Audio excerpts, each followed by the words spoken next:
Alright, so I went quick and dirty for the power supply. This is that cigarette lighter plug charger that I showed you. Took it apart. First thing, this unscrews, which releases this little tip, which releases the fuse. You pop off this ring. This cap is lightly glued, snapped onto the tip. That was kind of a pain in the butt, but I had to, bend and crack it off of there.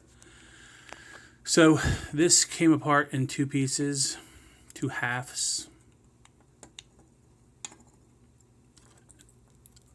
It was connected. That was one half. This was the other half.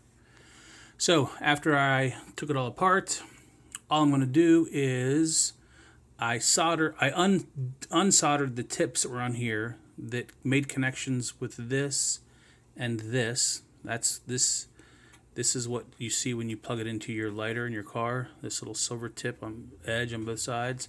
So I unsoldered that. I unsoldered that. Left me with these open wires. I cut the ends off these halves. And so what I'm going to do is I'm just going to enclose this back up again. So what I'll have is two USB plugs to use as my power source for items, the tablet and the LED for the power button. And these solderable ends will be sticking out of here, which I will connect to my 12-volt power supply in my car. Of course, putting the fuse back in line. So there you go. It's going to be a quick and dirty USB power supply for my car inside. It'll be hidden behind the dash. The reason I picked this is because it's got two USB ports, because there's two items I wanted to power, and also, more importantly, each one of these is putting out 5 volts at 2 amps. That is very important.